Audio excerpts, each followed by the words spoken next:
Hello friends, good morning and स्वागत है आपका पीकेएम स्पेशल क्लासेस में। फ्रेंड्स, आज की वीडियो में कवर करेंगे केमिस्ट्री का सबसे इंपॉर्टेंट टॉपिक है वैलेंसी एंड केमिकल बॉन्डिंग।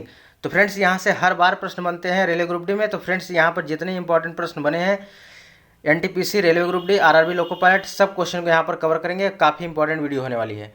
तो चलिए स्टार्ट करते हैं आज की वीडियो को। तो आज का पहला प्रश्न है, कह रहा है कि निम्न में से आयनिक यौगिकों का गुण कौन सा है। तो यहाँ से पूछ रहा है कि आयनिक यौगिकों का गुण कौन सा है। तो यहाँ पर देखिए, इसका सही उत्तर हो जाएगा ऑप्शन नंबर सी। इनका गलनांक और क्वथनांक उच्च होता है। यानी जो आयनिक यौगिक होते हैं इनका गलनांक और क्वथनांक उच्च होता है। और इनके बीच और क्या प्रॉपर्टीज होती हैं, इनके बीच जो होता है अंतर आणविक आकर्षण जो होता है काफ़ी अधिक होता है। इसी के कारण जो है इनका गलनांक और क्वथनांक उच्च होता है। चलते हैं अगले प्रश्न पे। अगला क्वेश्चन है, कह रहा है कि निम्नलिखित में से कौन सा एक आयनिक यौगिक का गुण जो है नहीं है। तो आयनिक यौगिक का गुण कौन सा नहीं है। तो आयनिक यौगिक पानी में घुलनशील होते हैं और पेट्रोल में अघुलनशील होते हैं। यानी पानी में घुल जाता है लेकिन कार्बन में नहीं घुलता है। अभी हमने पढ़ा है आयनिक गुण।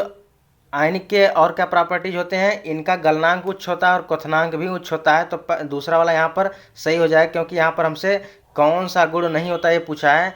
तो आयनिक का गुण कम गलनांक और कम क्वथनांक नहीं होता है। और ये ठोस और मजबूत होते हैं, इनका गलनांक उच्च और क्वथनांक भी उच्च होता है। तो इसका सही उत्तर हो जाएगा ऑप्शन नंबर यहाँ पर बी। अगले क्वेश्चन पे चलते हैं। फ्रेंड्स, आपको बता दें, अगर इसका पीडीएफ लेना चाहते हैं तो वीडियो का डिस्क्रिप्शन बॉक्स में जाएं, वहाँ पर टेलीग्राम का लिंक दिया गया, टेलीग्राम पर आप क्लिक करें, वहाँ पर इजीली जो है आप ज्वाइन करके इसका पीडीएफ ले सकते हैं। अगला क्वेश्चन है, कह रहा है ग्रेफाइट परमाणु में संयोजी इलेक्ट्रॉनों की संख्या कितनी होती है। तो यहाँ पर ग्रेफाइट का पूछ रहा है। तो ग्रेफाइट परमाणु में संयोजी इलेक्ट्रॉनों की संख्या कितनी होती है। अब देखिए, यहाँ पर जो संयोजी इलेक्ट्रॉन और उसके बाद संयोजकता और कोर की संख्या, यहाँ पर तीन टाइप के प्रश्न बनते हैं। तो ग्रेफाइट एक्चुअली होता क्या है, ग्रेफाइट कार्बन का अपरूप होता है। किसका होता है, कार्बन का अपरूप होता है। तो कार्बन की परमाणु संख्या कितनी होती है, 6 होती है। और बोरबरी नियम के अनुसार जो है अधिकतम इलेक्ट्रॉनों की संख्या कैसे डिनोट की जाती है, 2, 8, 18 और 32। ठीक, जब इसको हम इलेक्ट्रॉनिक विन्यास में तोड़ेंगे तो कैसे टूटेगा, पहला 2, फिर उसके बाद इसमें टूटेगा 4। किसमें टूटेगा, 4। तो इस यहाँ पर पूछ रहा है कि संयोजी इलेक्ट्रॉनों की संख्या। तो जो लास्ट में बचता है वही आपकी संयोजी इलेक्ट्रॉनों की संख्या होती है। यानी किसी भी तत्व के संयोजकता वही होती है, यानी संयोजी इलेक्ट्रॉन वही होते हैं जो लास्ट में बचते हैं, लास्ट कोष में, बाहरी कोष में। जो बाहरी कोष में रहते हैं वही आपके संयोजी इलेक्ट्रॉन होते हैं। तो यहाँ पर संयोजी इलेक्ट्रॉनों की संख्या कितनी हो गई, 4। तो सही उत्तर हो जाएगा ऑप्शन नंबर यहाँ पर ए। अगर यहाँ संयोजकता पूछता तो संयोजकता भी 4 होती। संयोजकता भी 4 होती, क्योंकि किसी भी तत्व की संयोजकता वही होगी यदि बाह्य कोष में उसके 1, 2, 3 और 4 इलेक्ट्रॉन अगर उपस्थित हैं तो उसकी संयोजकता वही होगी। अगर इससे ज़्यादा हो जाते हैं तो हम क्या कर देते हैं, 8 में से घटा के लिख देते हैं, यानी 8 - n कर देते हैं। इसको हम आगे समझेंगे, ठीक है। और आगे क्वेश्चन आएगा। तो ग्रेफाइट के परमाणु में संयोजी इलेक्ट्रॉनों की संख्या कितनी हो गई, 4 हो गई। अगला क्वेश्चन है कि बड़े परमाणु वाले तत्वों से बने बंध होते हैं। तो बड़े परमाणु वाले तत्वों से बने बंध कैसे होते हैं, बहुत ही कमजोर होते हैं। तो सही उत्तर हो जाएगा ऑप्शन नंबर ए।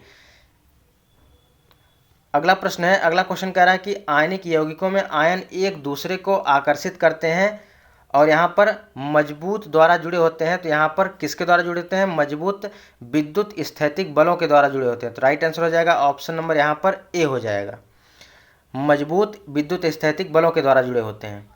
अगला क्वेश्चन है, कह रहा है कि बेंजीन में सिग्मा बांड और पाई बांड की संख्या कितनी होती है। तो बेंजीन जो होता है इसमें सिग्मा बांड और पाई बांड की संख्या जो होती है 12 और 3, यानी सिग्मा में 12 और पाई बांड में 3 होती है।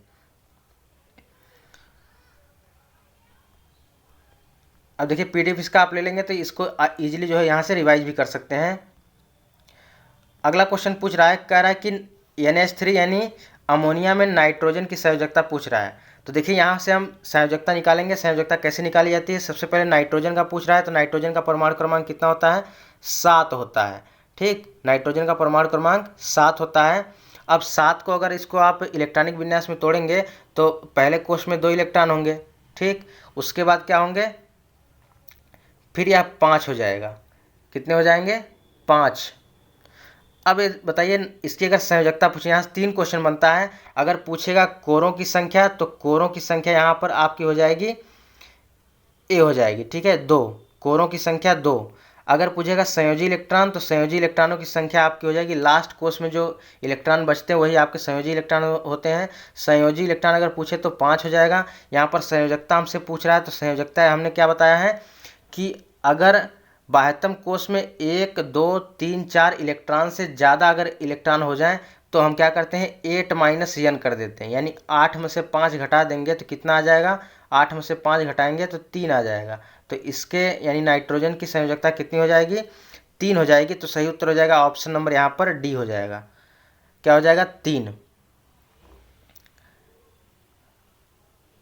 अगले क्वेश्चन पे चलते हैं। अगला क्वेश्चन कह रहा है कि वह तत्व जिसके अणुओं में 3 संयुक्त इलेक्ट्रॉन होते हैं वह कौन से हैं?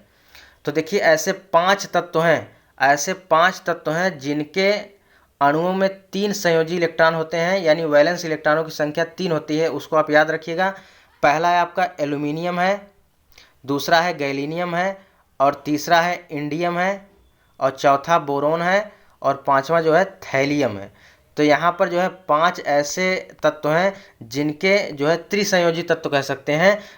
5 ऐसे तत्व हैं जो त्रिसंयोजी होते हैं, इसको याद रखिएगा। एल्युमिनियम, गैलियम, इंडियम, बोरान और थैलियम। तो 5 तत्व ऐसे हैं जो कि त्रिक संयोजी हैं। तो यहाँ से हमसे पूछा है कौन सा तत्व 3 संयुक्त इलेक्ट्रॉन है, तो एल्युमिनियम इसका सही उत्तर हो जाएगा ऑप्शन नंबर डी। चलते हैं अगले प्रश्न पे। अगला क्वेश्चन है, कह रहा है कि इनमें से त्रिसंयोजी तत्व कौन सा है? तो अभी हमने बताया कि एल्युमिनियम होता है, इंडियम होता है, गैलीनियम होता है, बोरान होता है और थैलियम होता है, और आपका कौन सा होता है? इंडियम भी होता है। ठीक है, 5 तत्व ऐसे हैं जो आपके ट्राईवैलेंट होते हैं। तो इसका राइट आंसर हो जाएगा ऑप्शन नंबर डी, ये सभी। अगला क्वेश्चन है, कह रहा है कि फास्फोरस के परमाणु में कितने संयोजी इलेक्ट्रॉन होते हैं? तो देखिए यहाँ पर हमने बता दिया कि कोरों की संख्या ज्ञात करना, संयोजी इलेक्ट्रॉन की संख्या ज्ञात करना, और उसके बाद संयोजकता ज्ञात करना। ठीक है, अब इसका देखिए कैसे करेंगे। फास्फोरस, यहाँ फास्फोरस पूछा है तो फास्फोरस का परमाणु क्रमांक कितना होता है? 15 होता है। अगर आप 15 का इलेक्ट्रॉनिक विन्यास करेंगे तो कैसे करेंगे? 2 8, उसके बाद 8 तो 10 हो गया, फिर उसके बाद आपका क्या हो जाएगा? 5 हो जाएगा, यानी 15। तो यहाँ पर संयोजी इलेक्ट्रॉन पूछा है तो जो बाह्यतम कोष में जो इलेक्ट्रॉन बचता है वही आपका संयोजी इलेक्ट्रॉन हो जाता है, यानी इसका राइट आंसर हो जाएगा ऑप्शन नंबर डी, यानी 5। अगर यहाँ से आपको कोर पूछता तो कोर क्या हो जाते हैं? कोर यहाँ पर 10 हो जाते हैं। तो यहाँ पर जो बाह्यतम कोष को छोड़कर जो बचते हैं उसको हम बोलते हैं कोर। तो यहाँ पर 2 + 8 करेंगे 10 हो जाएगा। कोरों की संख्या पूछे 10, अगर संयोजी इलेक्ट्रॉन पूछे तो 5, अगर इसकी संयोजकता पूछे तो क्या करेंगे? 1 2 3 4 से ज़्यादा है तो इसके 4 से ज़्यादा, इसकी वजह से यहाँ पर 8 - n कर देंगे, यानी 8 में से 5 जाएगा 3। अगर संयोजकता पूछेगा 3 हो जाएगा। ठीक है, एक ही क्वेश्चन में समझ में आ गया होगा। अगर नहीं आया तो वीडियो को एक बार पॉज करके फिर से देख लीजिएगा बैक करके। अगला क्वेश्चन है, कह रहा है कि NH4 ट्वाइस SO4 के एक अणु में कितने परमाणु होते हैं? तो देखिए परमाणुओं की संख्या निकालने का सबसे बेस्ट तरीका है, देखिए जब ट्वाइस लगा हो तो कुछ नहीं करना है, जो उसके अंदर रहे उसमें 2 से मल्टीप्लाई कर दीजिए। अगर n ट्वाइस करेंगे यानी नाइट्रोजन की संख्या कितनी हो जाएगी? 2 हो जाएगी। और हाइड्रोजन का किया तो हाइड्रोजन के साथ 4 अणु जुड़े हुए हैं तो 4 दूनी 8 हो जाएगा। कितने हो जाएगा? 8। फिर उसके बाद यहाँ पर सल्फर का यहाँ पर क्या हो जाएगा? 1। कोई चीज़ नहीं अगर दिया रहे तो सल्फर का 1 मान लीजिएगा, सल्फर का 1 हो गया। अब ऑक्सीजन के कितने अणु हैं? ऑक्सीजन के 4 हैं, तो यहाँ पर सभी को ऐड करिए। 4 1 5, 5 2 7, 7 8 15। ठीक है, तो यहाँ पर 15 परमाणु हो जाएंगे, तो अणुओं की संख्या कितनी हो जाएगी? 15। अगला क्वेश्चन है, कह रहा है कि एल्यूमिनियम की संयोजकता 3 है और उसके बाद ऑक्सीजन की 2 है, तो एल्यूमिनियम ऑक्साइड का रासायनिक सूत्र क्या होता है? तो एल्यूमिनियम ऑक्साइड का रासायनिक सूत्र क्या होता है? Al2O3 होता है। और यह एक ऐसा तत्व है जो क्या होता है? उभयधर्मी होता है, यानी एम्फोटेरिक ऑक्साइड होता है। एम्फोटेरिक ऑक्साइड होता है, अभी कल के वीडियो में हमने बताया था। एल्यूमिनियम ऑक्साइड और जिंक ऑक्साइड ऐसे होते हैं जो एम्फोटेरिक ऑक्साइड होते हैं। अगले क्वेश्चन पे चलते हैं। अगला क्वेश्चन है, कह रहा है कि एल्यूमिनियम ऑक्साइड में एल्यूमिनियम की संयोजकता क्या होगी? तो एल्यूमिनियम की संयोजकता आपसे पूछ रहा है, तो एल्यूमिनियम का परमाणु क्रमांक क्या होता है? एल्यूमिनियम का परमाणु क्रमांक 13 होता है। अब इसको अगर आप इलेक्ट्रॉनिक विन्यास करेंगे तो पहले क्या रहेगा? 2, फिर 8, फिर 3, क्या हो जाएगा? तो जो बाह्यतम कोष में आपके बचते हैं, अगर 1, 2, 3, 4 अगर इलेक्ट्रॉन बचते हैं तो वही आपकी संयोजकता हो जाती है। तो ए आपका क्या हो जाएगा? संयोजकता हो जाएगी 3। तो इसका राइट आंसर क्या हो जाएगा? ऑप्शन नंबर यहाँ पर ए। अगले क्वेश्चन पे चलते हैं। अगला क्वेश्चन है, कह रहा है कि एक तत्व फार्मूला A3O4 के साथ ऑक्साइड बनाता है, तो तत्व ए की संयोजकता क्या हो जाएगी? तत्व ए की संयोजकता 4 हो जाएगी। ठीक है, तो इसका राइट आंसर हो जाएगा ऑप्शन नंबर ए। अब चलते हैं नेक्स्ट एंड लास्ट क्वेश्चन पे, जो रेलवे ग्रुप डी 2018 में भी पूछा है, मोस्ट इंपॉर्टेंट है। अब इस वीडियो को बिल्कुल ध्यान से देखिएगा। अब यहाँ पर 3 क्वेश्चन हम एक ही साथ बताएंगे। तो कह रहा है कार्बन डाइऑक्साइड में कार्बन की संयोजकता कितनी होती है? तो कार्बन डाइऑक्साइड में कार्बन की संयोजकता आपसे पूछ रहा है। तो देखिए, कार्बन का परमाणु क्रमांक क्या होता है? कार्बन का परमाणु क्रमांक 6 होता है। अब 6 का इलेक्ट्रॉनिक विन्यास आप करेंगे तो क्या करेंगे? 2, फिर 4, किस में टूट गया? 2 और 4 में।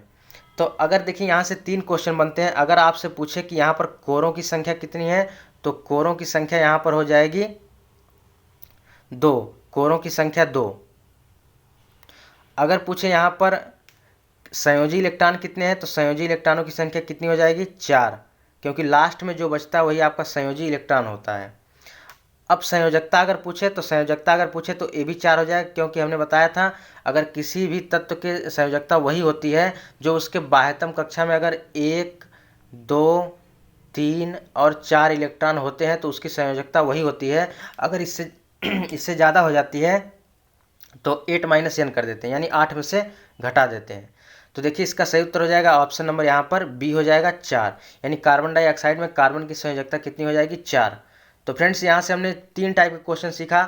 पहली कोर निकालना, दूसरा संयोजी इलेक्ट्रॉन निकालना, और चौथा यहाँ पर संयोजकता कैसे निकालते हैं। और यहाँ पर रासायनिक के बंद से जितने भी क्वेश्चन में थे इसको हमने कवर किया। तो फ्रेंड्स, काफ़ी अच्छी वीडियो है। और उसके बाद यहाँ से 1 से 2 क्वेश्चन जरूर बनेगा, इसलिए इस वीडियो को 1 से 2 बार जरूर देख के जाइएगा। बाकी अगर इसका पीडीएफ लेना चाहते हैं तो वीडियो के डिस्क्रिप्शन बॉक्स में टेलीग्राम का लिंक दिया गया है, टेलीग्राम आप ज्वाइन कर लीजिए, वहाँ पर इसका पीडीएफ मिल जाएगा। आप इजीली इसको रिवाइज भी कर सकते हैं। तो फ्रेंड्स, अगर आप रेलवे ग्रुप डी की तैयारी कर रहे हैं तो चैनल को सब्सक्राइब कर लें और बेल आइकन को प्रेस करें, ताकि आपको सबसे पहले अपडेट मिलती रहे, क्योंकि यहाँ पर फिजिक्स, केमिस्ट्री, बायो बिल्कुल डिटेल्स यहाँ पर कवर कराया है, बिल्कुल टॉपिक वाइज जो प्रीवियस एग्जाम में पूछे गए हैं। तो फ्रेंड्स, मिलते हैं एक नई वीडियो में, तब तक के लिए जय हिंद, जय भारत।